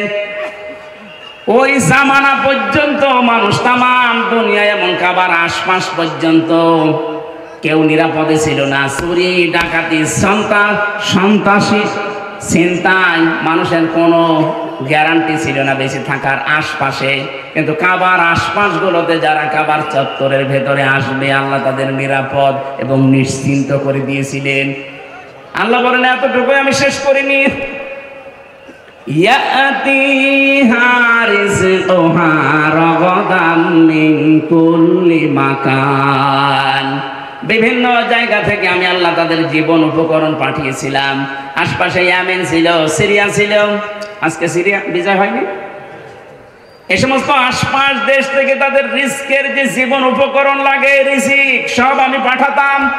আশপাশের মানুষগুলো যে ইমানদার ছিল তা না, কিন্তু ওই মানুষগুলোর বিবেক ছিল, ওর বিবেকের উপরে আমি আল্লাহ এমন ভাবে আঘাত দিয়েছিলাম বাধ্য হয়ে তারা এদের জন্য খাবার পাঠিয়ে দিত, জীবন উপকরণ যা লাগে জীবন চলতে সব তারা পাঠাতো। কিন্তু তাদের এইটা আমি সেট করে দিলাম, তাদের নিরাপত্তা তুলে নিয়েছি, তাদের নিশ্চিন্ত হওয়া এগুলো আমি আল্লাহ বন্ধ করে দিয়ে ফাযাকাল্লাহু লিবাসাল জুই ওয়াল খাউফ, আমি আল্লাহ পোশাক পরিয়ে দিলাম তাদের আচ্ছাদন করানোর জন্য। 1 নাম্বার ক্ষুধার পোশাক, 2 নাম্বার ভয়ের পোশাক। বিমা কানু ইয়াসনাউন, কারণ তারা যা করতো তার বিনিময়ে। এই যে এটা বাংলা অর্থ ছিল, এটার 1 নম্বর কারণ আল্লাহ আয়াতের মাঝখানে 3টা শব্দ দিয়ে বুঝিয়েছেন কেন আমি এই নিরাপদ এবং নিশ্চিন্ত এটা বন্ধ করে দিয়ে এই ক্ষুধা এবং ভয়ের পোশাক পরিয়েছিলাম জানো। তারা আমি আল্লাহর নিয়ামতের সাথে কুফরি করেছিল। কি করেছিল? এবার আমি বাংলাদেশের সাথে মিলাবো। আগে কাবা শরীফটা মিলিয়ে নেই। সূরা আলে ইমরান 4 নাম্বার পারার 1ম নাম্বার পৃষ্ঠা 7 নাম্বার লাইনের 93 নাম্বার আয়াতের মাঝে এটা আছে দেখবেন, ওয়ামান দাখালাহু কানা আমিনা। আল্লাহ পাক বলেন যে এখানে প্রবেশ করে তাকে নিরাপত্তা দিয়ে দেয়। এই জায়গাটার নাম বাক্কা। বাক্কা মানে মক্কা। বাক্কা মানে কি? মক্কা, প্রাচীন নাম। ইন্না আউওয়ালা বাইতি উযিআ লিন-নাস লাল্লাযী বিবাক্কাতা মুবারাকা ওয়া হুদাল লিল আলামিন। অবশ্যই পৃথিবীর প্রথম ঘর স্থাপিত হয়েছে যেটা সেটা বাক্কায়। এই বাক্কা মানে মক্কা। আল্লাহ পাক বলেন এখানে যারা প্রবেশ করে মানুষগুলো নিরাপত্তা পেয়ে যায়। এটা দেন কে? আল্লাহ। এই কথা বলেন, এটা দেন কে? আল্লাহ। আরো জোরে বলেন। বাংলাদেশ কি কাবা শরীফ? বলেন। কাবা শরীফ থেকে কত দূরে আমরা? 6010 কিলোমিটার দূরে আমরা। এখন এই 56,000 বর্গ মাইলের বাংলাদেশ যদি আমরা নিরাপদ এবং নিশ্চিন্ত করতে চাই, কাবা শরীফে আল্লাহ যেমন ভাবে তৈরি করেছেন, যেই নিরাপত্তা দিয়েছেন ওইটা আমাদের এই দেশে তৈরি করা লাগবে। কাবার চত্বরের ভেতরে 1 নাম্বার আপনি কোনো শিরিক পাবেন না। এক কথা বলছেন না কেন? কোরআনে কারিমে আয়াতের দলিল পেয়েছি আমি তাফসিরে সূরা আনআম 7 নাম্বার পারা 17 নাম্বার পৃষ্ঠা 1ম নাম্বার লাইনের 82 নাম্বার আয়াতের প্রথম অংশে আছে, আল্লাযীনা আমানু ওয়া লাম ইয়ালবিসু ঈমানাহুম বিযুলমিন উলাইকা লাহুমুল আমন ইলা আখির আয়াত। আল্লাহ পাক বলেন যারা ঈমান আনে আর ঈমানের সাথে জুলুমকে মিশ্রণ করে না, এখানে জুলুম মানে শিরিক। জুলুম মানে কি? যারা ঈমানের সাথে শিরিককে মিশ্রণ করবে না, উলাইকা, এখানে গ্রামার জানে যারা জিজ্ঞাসা করেন উলাইকা ইসমে ইশারা দিয়ে আল্লাহ যারা এই হাত দিয়ে দেখাতে চায় যশোরের এই বাংলার মানুষগুলো, উলাইকা লাহুমুল আমনু, এরাই নিরাপত্তার হকদার। সুবহানাল্লাহ বলতে পারেন না? সুবহানাল্লাহ। তাহলে আমরা যদি যে আতঙ্কে এখন আছে আমাদের প্রতিবেশীদের দ্বারা, আতঙ্কে নেই, এই আতঙ্কগ্রস্ত যদি আমরা থাকতে না চাই, আমরা যদি সত্যি শান্তি, স্বস্তি, নিরাপত্তা এবং নিশ্চিন্ত ভাবে দেশে চলাফেরা করতে চাই, দল মত দেখা যাবে না। একটাই কাজ এখন আমাদের মালিকের হুকুম, শিরিক মুক্ত করা লাগবে দেশটাকে। কথা বলে না কেন? আমাদের বিশ্বাসের শিরিক, আমাদের কর্মের শিরিক, যত রকমের শিরিক বাংলাদেশে আছে সবগুলো যদি আমরা তুলে দিতে পারি, আমাদের এই দেশটাতেও কেউ আসলে সে কিন্তু নিরাপত্তা পেয়ে যাবে, আমরা নিরাপদে বসবাস করতে পারবো। যত রকমের রিজিকের ব্যবস্থা আল্লাহ আমাদের জন্য করবে। প্রতিবেশী খারাপ হয়েছে তাতে কি, এই প্রতিবেশী ছাড়া যদি আশপাশের সবগুলো দেশ চলতে পারে, বাংলাদেশও চলতে পারবে। দরকার এদের সব বাদ দিয়ে দেব, হারাম এদের সাথে সম্পর্ক রাখা। আমরা এখন সম্পর্ক রাখবো আমাদের পুরাতন ভাই পাকিস্তানের সাথে, তুরস্কের সাথে, দরকার হয় চীনের সাথে। ইয়াতিহা রিজকুহা মিন কুল্লি মাকান, প্রতিটি জায়গা থেকে রিজিক আসবে। ১৫০০ বছর আগে যদি আল্লাহ এটা করতে পারে, আমাদের জন্য পারবে না মানে? আল্লাহ কি এখন মুরব্বী হয়ে গেছে? এই কথা বলে না কেন? আমাদের বিশ্বাস আছে যে আল্লাহ যেমন ছিল ওই রকম আছে। কথা বলেন ঠিক কিনা? আল্লাহ ওই সময় যদি পারে কাবা শরীফের, আমাদের এই দেশটাতেও পারবে যদি আমরা ওই ধরনের ইমানদার হতে পারি। ওয়ালা তাহিনু ওয়ালা তাহজানু ওয়া আনতুমুল আ'লাউনা ইন কুনতুম মুমিনিন। আল্লাহ পাক বলেন কোনো ভয় নেই, কোনো চিন্তা নেই, তোমরাই বিজয়ী হবে যদি মুমিন হতে পারো। তাহলে বিজয় দেওয়ার মালিক কে? মুমিন হওয়ার মালিক অবশ্যই আল্লাহ। আল্লাহ মুমিন হবে? আল্লাহ তো মুমিন আছে, আল্লাহর নাম মুমিন না? এই কথা বলেন না কেন? আল্লাহর যে ৫,০০০ নাম আছে, আমরা ৯৯টা বেশি জানি, তার ভেতরে মুমিন আছে না নেই? তাহলে মুমিন তো আল্লাহ আছে, আল্লাহর মুমিন হওয়া দরকার নেই, মুমিন হওয়া লাগবে কাদের? বিজয় দেবে কে? কোনো চিন্তা নেই, কোনো দুঃখ নেই, কারণ যারা আমরা এই কথা বলে ফেলেছি, ইন্না সলাতি ওয়া নুসুকি ওয়া মাহইয়ায়া ওয়া মামাতি লিল্লাহি রাব্বিল আলামিন। এই কথা যারা সত্যি আমরা মন দিয়ে, প্রাণ দিয়ে, মুখ দিয়ে বলে ফেলেছি, আমি নামাজ আল্লাহর জন্যে, আমার বেঁচে থাকা আল্লাহর জন্যে, আমার কোরবানি আল্লাহর জন্যে, আমার মরে যাওয়া আল্লাহর জন্যে, এই মানুষগুলোর তো বিন্দু মাত্র চিন্তা, টেনশন আসার কথা না। কথা বলেন ঠিক কিনা? এই মানুষের সংখ্যা আগস্টের ৫ তারিখের আগ পর্যন্ত আমরা একটা জরিপ পেয়েছিলাম, এই যে বিশ্বাস যে আমার নামাজ, আমার কোরবানি, আমার বেঁচে থাকা, আমার মরে যাওয়া, মাত্র ১০০ জনের ১৫ জন এ বিশ্বাস করত। কিন্তু এই ৩ মাস ১০ দিনের ব্যবধানে আমার আল্লাহ এমন একটা নিয়ামত আমাদের দিয়েছেন, এখন ১০০ জনের ৫৮ জন মানুষ চাইছে যে এই আয়াতটা আমাদের দেশে কায়েম হোক। ১৫ জন থেকে ৩ মাসে যদি ৫৮ জন হয়ে যায়, কিছুদিন যেতে দেন, এদেশের ১০০ জনের ১০০ জন মানুষ চাইবে এই দুনিয়ায় আল্লাহর বিধান কায়েম হোক। ওইটাই সফলতা। যত ষড়যন্ত্র হচ্ছে, কোনো কল কাটিতে পা দেবেন না, কোনো উস্কানিতে পা দেবেন না, কিচ্ছু হয়নি দেশের। ওরা সাইফুল ইসলাম আলিফকে হত্যা করার মাধ্যমে একটা ইস্যু তৈরি করে অস্থিতিশীল পরিবেশ বানাতে চেয়েছিল। যখন দেখে যে না, এরা তো পা দেয় না, আবার আর একটা তৈরি করবে। যত কিছু হয়ে যায় যাক, আমরা কিন্তু উহুদের ময়দানের মতো আছি। নবীজির কথা না মেনে উহুদের ময়দানে প্রথমে বিজয় হয়ে গেছে, কথা বিশ্বাস করে যারা গনিমতের মাল পোড়াতে গিয়েছে তখনই কিন্তু আক্রমণ হয়েছে। কথা বলে না কেন?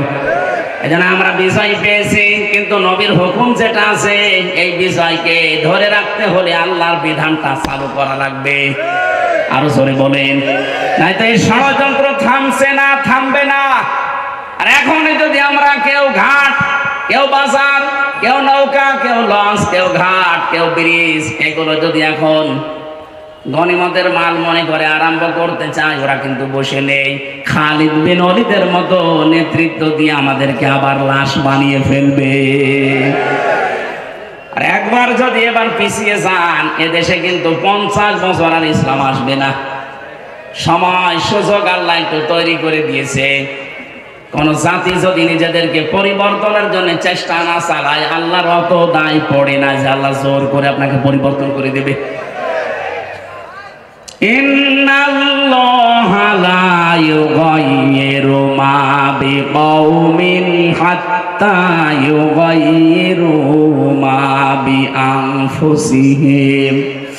অবশ্যই আল্লাহ কোন জাতির ভাগ্য পরিবর্তন করেন না যতক্ষণ তারা নিজেদের ভাগ্য নিজেরা পরিবর্তন করার চেষ্টা না করে। ও বাংলার মুসলমানেরা, এটা কিন্তু রেকর্ড হচ্ছে, কালকে সারা দেশে যাবে। আমার সামনে শুধু এই 50,000 মানুষ না, এখন 18 কোটি মানুষ নিয়ে কথা বলছি। সাবধান, আমরা নিজেদেরকে পরিবর্তনের সময় আল্লাহ হাতে তুলে দিয়েছে। এইটাও যদি এবার আপনি মিস করেন, ভুল করেন, বিশ্বাস করেন 53 বছর না 153 বছর পেছিয়ে যাওয়া লাগবে। রিস্কে নিয়ে কোনো চিন্তা নেই। ওরা যদি ভয় দেখায় যে রিজিক বন্ধ করে দেব, আমাদের আমদানি রপ্তানি যাক, ওর পাশে মায়ানমার আছে, ওর পাশে মালদ্বীপ আছে, ভুটান আছে, পাকিস্তান আছে, চীন আছে, আফগানিস্তান আছে, একটার সাথে ওদের সম্পর্ক ভালো না। ওরা যদি ভারত ছাড়া চলতে পারে, বাংলাদেশ চলবে, কোনো অসুবিধা হবে না। কথা বলেন ঠিক কিনা? আমরা আপনার মতো মুশরিক না, আমাদের ভেতরে আর কিছু না থাক, ঈমান আছে। আরো জোরে আহ্বান, যারা দায়িত্বে আছে, খুব দ্রুত তাড়াতাড়ি ব্যবসা বাণিজ্য যা আছে সব কাট করে দিন। এগুলো সব পাকিস্তানের সাথে, তুরস্কের সাথে, চীনের সাথে আরম্ভ করেন, এমনিতে ভয়ে ওরা মরে যাবে। কারণ আমি তো ওই 17, 18, 19, 20, 4 বছর ওখানে প্রায় 1.5 মাস 2 মাস করে থাকতাম, ওদের আচরণ দেখেছি। কোরআনের ওই আয়াতের সাথে সূরা বাকারার 100 ভাগ ওদের মিল আছে। ওরা সবচাইতে বেশি ভয় পায় মরণকে। এই কথা বলে না কেন? ওরা সবচাইতে বেশি ভয় পায় মরণকে। কথা কার? আরো জোরে। আর আমরা সবচাইতে বেশি ভালোবাসি মরণকে, কারণ আমরা জানি মরণের বিছানায় আষাঢ় খেয়ে পড়লে আমাদের একটা অবস্থান আছে। কি? সূরা নাহালে সূরার 32 নম্বর আয়াতে আছে, আল্লাযীনা তাতাওয়াফাহুমুল মালাইকাতু তাইয়্যিবিনা ইয়াকুলুনা সালামুন আলাইকুম উদখুলুল জান্নাতা বিমা কুনতুম তা'মালুন। যে মানুষগুলো এই পৃথিবীর ময়দানে মরণের বিছানায় আসান খেয়ে পড়বে, ফেরেশতারা দলে দলে আসতে থাকবে তার কাছে। তাইয়্যিবিন শব্দের শাব্দিক অর্থ শুধু পবিত্রতা না, এটা শুধু পোশাকের পবিত্রতা না, শুধু দেহের পবিত্রতা না, চিন্তা চেতনার পবিত্রতা, আমাদের বিশ্বাসের পবিত্রতা। যেহেতু ওদের বিশ্বাসে শিরিক আর আমাদের বিশ্বাসে ঈমান, এক কথা বলে না কেন? সুতরাং আমাদের যে পবিত্রতা আছে বিশ্বাসে, এই বিশ্বাস নিয়ে যখন আপনি পড়বেন মরণের বিছানায়, ফেরেশতারা এসে বলবে সালাম, শান্তি, উদখুলুল জান্নাহ, প্রবেশ করো এই জান্নাতে। আর ওরা মরণের সঙ্গে সঙ্গে দেখতে পাবে ও মাওয়াহুন নার, আগুন। কি এখানে এত ভয় পাই? আমরা যারা ইমানদার, যারা পবিত্র ইমানদার, এই মানুষগুলো মরণের সঙ্গে সঙ্গে আমরা দেখতে পাবো জান্নাত। ফেরেশতারা এসে বলবে প্রবেশ করো, উদখুলুল জান্নাতা বিমা কুনতুম তা'মালুন। দুনিয়ায় যা কাজ করেছো তার পুরস্কার হিসাবে আল্লাহ তোমাদেরকে এই বাগান দেখাচ্ছে। জোরে বলেন আমিন। আসল জীবনের সফলতা তো এটাই। আপনি 41 সাল পর্যন্ত ক্ষমতায় থেকে কি করতেন যদি জাহান্নামে যাওয়া লাগে? কথা বলেন না কেন? আমরা 41 সাল না 41 সেকেন্ড বাঁচতে চাই, কিন্তু আমরা চাই আমাদেরকে আল্লাহ জান্নাতি বলে ঘোষণা দিক।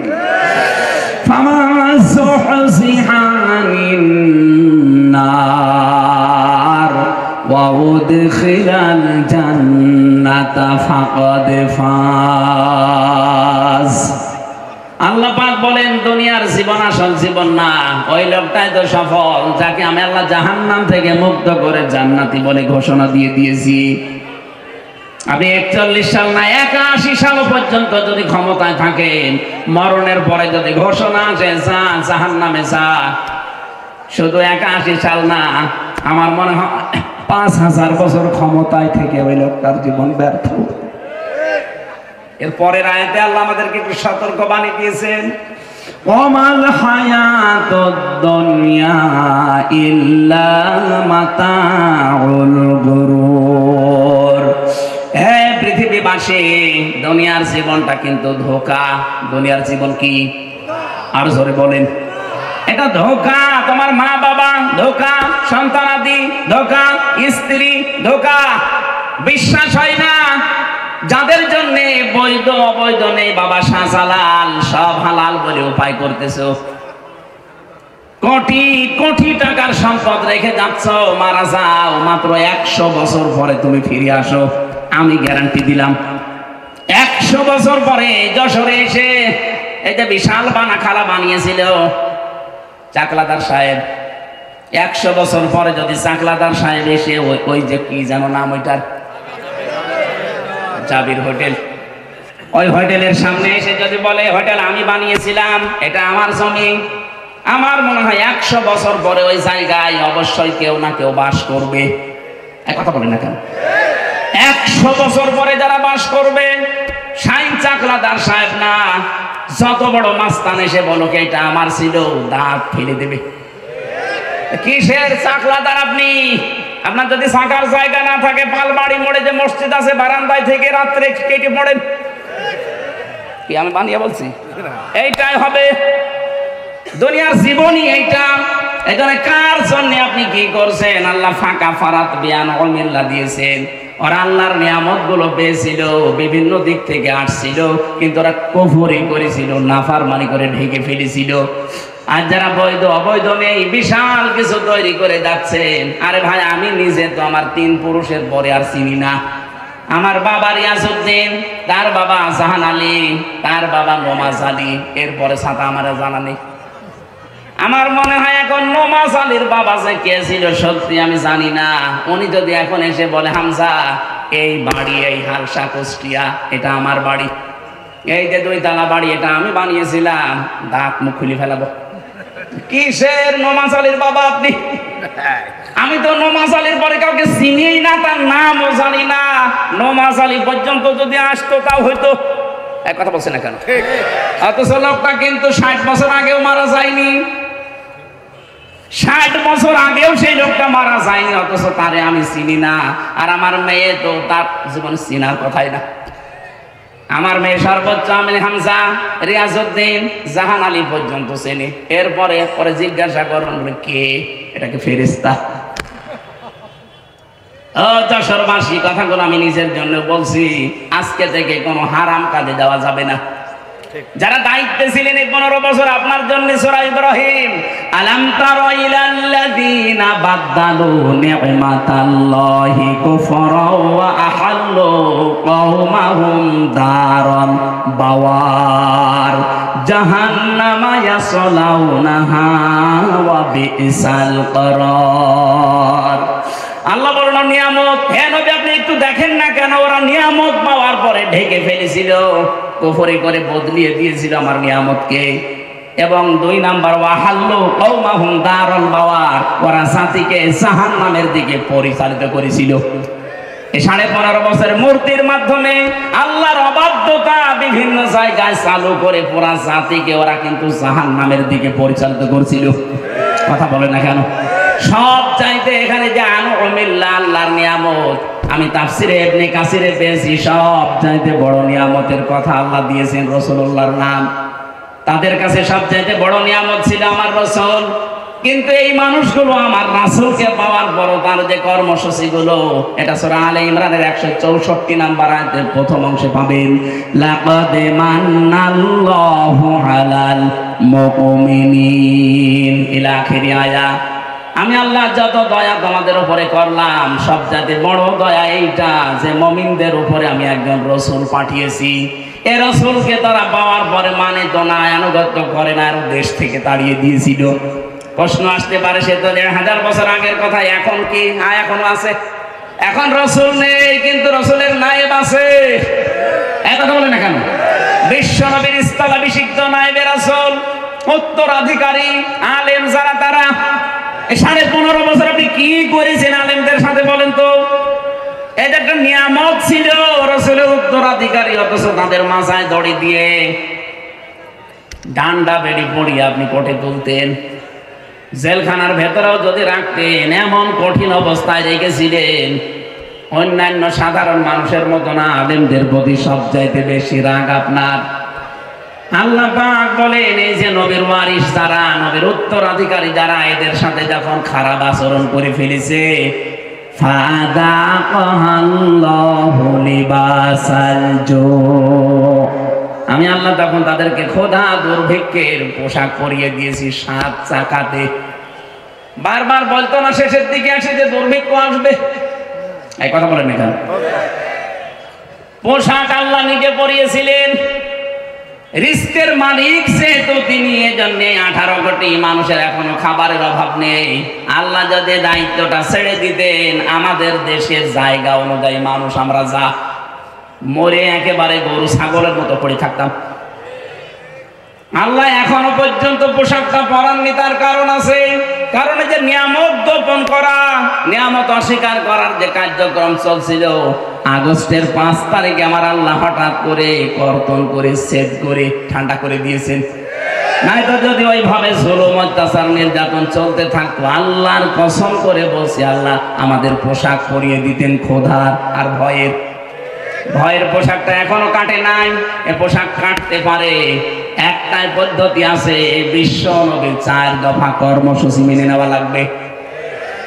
কামা আরসালনা ফীকুম রাসূলাম মিনকুম ইয়াতলু আলাইকুম আয়াতিনা ওয়া ইউযাক্কিকুম ওয়া ইউআল্লিমুকুমুল কিতাবা ওয়াল হিকমা ওয়া ইউআল্লিমুকুম মা লাম তাকুনু তা'লামুন। বলেন আল্লাহু আকবার। 4টা কর্মসূচি এখন থেকে আমাদের হাতে নেওয়া লাগবে। 1 নম্বরে কোরআন তেলাওয়াত করে করে মানুষদেরকে বোঝাতে হবে, কারণ নবী নেই। এই দায়িত্ব এখন উম্মতি মুহাম্মদীর। কথা বলেন না কেন? যেই দলে এই কর্মসূচি আছে যে কোরআন তেলাওয়াত করে মানুষকে বোঝায়, কোরআনে কারীম শিক্ষা দেয়, কোরআন দিয়ে পবিত্র করার জন্য ব্যক্তি, পরিবার, সমাজ, রাষ্ট্রকে চেষ্টা চালায়, কোরআনে কারীমের শিক্ষা ব্যবস্থাকে শিক্ষায় নিয়ে যাওয়ার জন্য যারা চেষ্টা করে, হিকমতের সহিত যারা কাজ করে, হিকমত মানে সুন্নাত, সুন্নাত অনুযায়ী এই কাজগুলো যারা আঞ্জাম দেয়, অবশ্যই আপনাকে এই কর্মসূচিগুলো দুনিয়ায় বাস্তবায়ন করা লাগবে রাসূলের পদ্ধতিতে। যে করছে আপনি সেখানে যাবেন। আপনাকে আমি বিএনপি, আপনাকে আমি জামাত ইসলামী, আপনাকে আমি চরমনাই করতে বলছি না। এই 4টা কর্মসূচি যাদের কাছে পাবেন, তাদের সাথে জোটবদ্ধ হয়ে, তাদের পেছনে থেকে সংঘবদ্ধ হয়ে আল্লাহর নবীর 4 দফা কর্মসূচি জমিনে বাস্তবায়নের জন্য চেষ্টা করবেন। এভাবে চেষ্টা করতে করতে যখন শেষ পর্যায়ে যাবেন, জীবনের শেষ দিন, আছাড় খেয়ে যখন মরণের বিছানায় পড়বেন, আল্লাহ পাক ফেরেশতা পাঠিয়ে আপনাকে যে জান্নাত দেবে এটা দেখিয়ে দেবে। বলেন আমিন। মা বোন যারা এসেছেন, আপনাদের জন্য ছোট্ট ওয়াজ আমারে, আপনার আদর্শ কিন্তু এই বলিউডের নায়িকারা না, বাংলাদেশের নায়িকারা না, আপনার আদর্শ হওয়া লাগবে হযরতে ফাতিমাতুজ জোহরা। কথা বলেন না কেন? হযরতে খাদিজাতুল কুবরা। এই পৃথিবীতে একজন মহিলাকে জীবিত অবস্থায় আল্লাহ সালাম দিয়েছিলেন স্বামীর খেদমত করার কারণে, তার নাম খাদিজাতুল কুবরা। আজ অধিকাংশ মেয়েরা স্বামীর সম্মান, স্বামীর মর্যাদা বোঝে না। আপনি কি জানেন স্বামী কি? খালি বিছানায় থাকলে স্বামী না, এই যে মর্যাদা কত বেশি আল্লাহ দিয়েছে আপনার তুলনায়। নবীজি বলেন মেয়েরা যদি আল্লাহ বাদে সেজদা দেওয়া জায়েজ থাকতো মেয়েদের বলতাম স্বামীর পায়ে সেজদা করো। অথচ সেই স্বামীর হুকুম আপনি মানেন না, ফোঁটা দেন, স্বামীর নাফরমানি করেন, কুফরি করেন। এমনকি অনেক মহিলা আছে স্বামীকে ধরে মারে। এক কথা বলছে না, বর হাতে মায়ের খাওয়া মানুষ দেশে আছে না নেই? সত্যি করে বলবেন কোরআনের মাহফিলে কারা খেয়েছেন? হাত তোলেন তো। আপনি আপনি খাবেন, আপনি তো তার কাটা। বিয়ে তো করে তো তার সব কেটে দিয়েছে। আগে তো 500 টাকা কাটা ছিল, এখন সবই কেটে দিয়েছে। না সম্মানিত মা বোনেরা, আমি হাসির খোরাকি দেয়নি। হাজারো মোবাইল আসে, হুজুর একটু একটু বলতে পারেন না, আমার ধরে ধরে মারে। আপনি মানুষ, আশা করছে খুব সতর্ক থাকবেন এ ব্যাপারে। স্বামীর সম্মান অনেক বেশি, অনেক বেশি, মানে আল্লাহর আরশ পর্যন্ত। এই পৃথিবীতে একজন মানুষকে আল্লাহ আল্লাহ রাসূলের পরে স্থান দিয়েছে, অথচ হাজারো মহিলা এই স্বামীকে কষ্ট দেওয়ার কারণে জাহান্নামে যাবে। নবী নিজে দেখেছেন। কারণ স্বামীর কুফরি করা, স্বামীর নাফরমানি করা, তাদের মনে কষ্ট দেওয়া। আল্লাহ যেন আপনাদের এলাকায় যে মেয়েগুলো আছে তাদেরকে বাঁচিয়ে দেন, বলেন আমিন। নবীজি তিরমিজি শরীফে জানিয়েছেন, ইদা নাসারা ইলাইহা সাররাতুহু, স্বামী যখন বাইরে থেকে আসবে স্বামীকে আপনি আনন্দ দেবেন, অভ্যর্থনা জানাবেন, শুভেচ্ছা, স্বাগতম, এগুলো জানিয়ে তাকে খুশি করবেন। 2 নম্বরে ওয়াইদা গাবা আনহা হাফিজাতুহু, স্বামী যখন বাইরে যাবে মাস্ট বি স্বামীর ইজ্জত, আবরু, স্বামীর সন্তান আর সম্পদ হেফাজত করে রাখবেন। ওয়াতুইনু আলা দীনি যাওজাতিহা, স্বামী যদি দিনের কাজ করে, মানবতার কাজ করে, মানুষের উপকারের কাজ করে, দিন কায়েমের কাজ করে, তাকে ছাড় দেবেন, সুযোগ দেবেন, তাকে উৎসাহ দেবেন, ছেড়ে দেবেন। আপনি সাহায্য করা দূরের কথা, আরো বাধা দেন। আপনি নামাজ পড়ে রোজা রেখে জীবনও জান্নাত যেতে পারবেন না। 4 নম্বরে স্বামী যেটা জায়েজ হুকুম করে, যদি শক্তি জায়েজ হয়, জীবন থাকা কালে আপনাকে মানা লাগবে। আল্লাহ 4টা গুণ মেয়েদেরকে জান্নাত ডাকবে বলে দিয়েছেন। যত মহিলা বসে আছে বিভিন্ন জায়গায়, এই 4টা গুণ অর্জন করে ফাতিমাতুজ জোহরা খাদিজাতুল কুবরার সাথে জান্নাতে যাওয়ার তৌফিক দেন, বলেন আমিন। আগামীতে আসলে আবার কথা বলবো বলে শেষ করছি। আমিন। বারাকাল্লাহু লানা ওয়া লাকুম ফিল কোরআনিল আযীম। একজন মুসলমান হওয়ার জন্য এসেছে। আজকে এই মাহফিলটা সাকসেস। আল্লাহর এক বান্দা এসেছে মুসলমান হওয়ার জন্য, হিন্দু থেকে মুসলমান হবে। একটা বাচ্চা আপনাকে গিফট করে গেছে। এই বসেন বসেন বসেন। কালেমাটা পড়ানোর পরে আমরা সভাপতি সাহেব আছে, ওনার বক্তব্য শুনে মোনাজাত করে বাড়ি যাবো। বসেন বসেন, তাড়াতাড়ি দিন, তাড়াতাড়ি দিন। ইনি ইসলাম দিন, ইসলাম জিন্দাবাদ জিন্দাবাদ জিন্দাবাদ জিন্দাবাদ জিন্দাবাদ।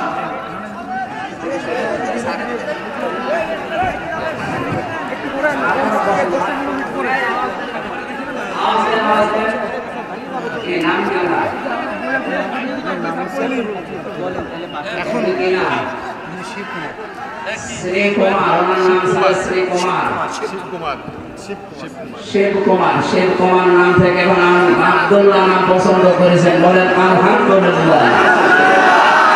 কালেমার মাধ্যমে আমাদের শান্তির ধর্ম পৃথিবীতে একটা, ইসলাম। ধর্মটা গ্রহণ করাচ্ছি, দীক্ষিত করাচ্ছি। বিসমিল্লাহির রহমানির রহিম। বিসমিল্লাহির রহমানির রহিম। লা ইলাহা ইল্লাল্লাহু ইল্লাল্লাহু ইল্লাল্লাহু ইল্লাল্লাহু মুহাম্মাদুর রাসূলুল্লাহ রাসূলুল্লাহ। আশহাদু আশহাদু আশহাদু আশহাদু আল্লাহ ইলাহা ইল্লাল্লাহু ওয়াহদাহু লা শারীকা লাহু ওয়া আশহাদু আন্না মুহাম্মাদান আবদুহু ওয়া রাসূলুহু। আলহামদুলিল্লাহ, উনি এখন নিষ্পাপ, অনেক বয়স না, আমার বাবার বয়স কি 60-65 হবে। শিক্ষিত মানুষ, ইসলাম ধর্ম গ্রহণ করেছে, আমরা আলিঙ্গন করছি সবার চাচরা চাচরা দর্শক